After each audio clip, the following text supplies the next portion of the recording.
They told me, "You're not our priority right now." The words weren't shouted, they weren't whispered, they were typed, green bubbles glowing on my screen, on the one night I thought they'd finally see me. Promotion night. My name finally carved into the glass wall of the firm. Years of carrying their silence on my shoulders, feeding off scraps of acknowledgement. I thought tonight would be different. It wasn't. Instead, they threw my brother a party. Balloons, laughter, toasts, a cake I could almost taste through the photos flooding our family group chat. My phone buzzed and buzzed, but not for me. Not one congratulations. Just that single, jagged text, "You're not our priority right now." I remember when being overlooked was normal. He was always the golden child, my brother. Charming, reckless, a man who stumbled through life yet always landed on cushions I laid out for him. Mother's smile stretched wider for him. Father's pride reserved only for his stumbles, they called victories. I played the shadow role well, silent, steady, invisible. Until I wasn't. This promotion, it was supposed to be my sunlight, my moment. But shadows, I've learned, don't beg for light. They consume. The first fracture came when I noticed the whispers. Clients I cultivated for years suddenly redirected to him. His name on projects I bled over. At first I thought it was coincidence, clerical errors, office politics. Until I traced emails. My father using his contacts, pulling strings. Giving him my work, my sweat. My family handing him my life as if it belonged to him. It should have broken me. Instead, it sharpened me. That night, I didn't cry. I didn't call. I didn't beg for a seat at their table. I simply left a note in the middle of my desk at the firm. Let him handle it now.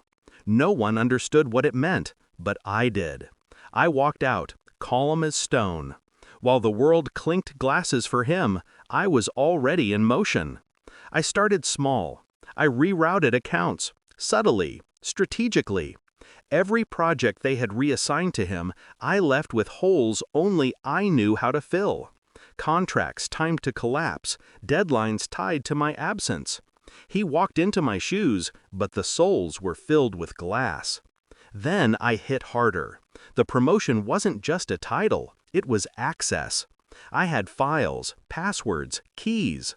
While he smiled for cameras, I transferred every fragile alliance onto his lap. Clients who demanded perfection, partners who wouldn't forgive failure. He inherited the kingdom, yes, but it was built on wet sand. I made sure he looked like he had it all, until it all turned to ash.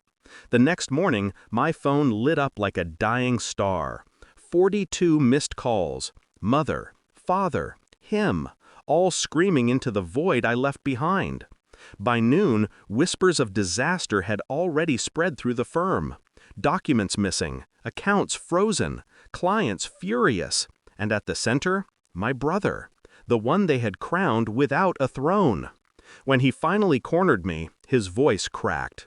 "You set me up." I smiled, just a thin, tired smile. "No, I let you have what you always wanted. All of it." The climax wasn't loud, it wasn't violent.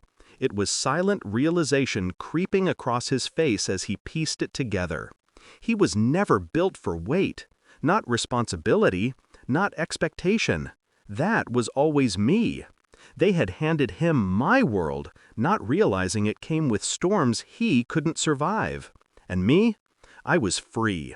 Free from their silence, free from their shadow games. I didn't have to prove my worth anymore. I'd proven their blindness instead. The confrontation with my parents came days later. Mother's voice trembling for the first time. "Why didn't you help him?" I looked her in the eye, steady, unblinking. "Because you told me I wasn't the priority." Father tried to argue. He always had a way of turning blame into sermons. But this time, his words fell flat. For once, there was no invisible child to carry the family's failures. Only the golden son, drowning in the weight they'd placed on him. Do I feel guilt? No. Relief, yes. The kind that seeps into your bones when you stop running after people who never turned their heads to see you. They wanted him to shine, so I gave him the stage, the spotlight, the applause. And when the curtains fell, the silence that followed was theirs to hold. Now, when I sit alone, I think back to that night. The night of my promotion. The night they celebrated him instead. I replay the words they sent me. Words meant to cut me down. You're not our priority right now. They were right. I wasn't their priority. But that night, I became my own. And in the ruins of their golden boy's downfall, they finally saw me. Not because I demanded it, but because they had no choice. That's the kind of recognition you don't toast with champagne. That's the kind that echoes in silence. I left them a note, just one line. Let him handle it now. And he couldn't. That was always the difference between us.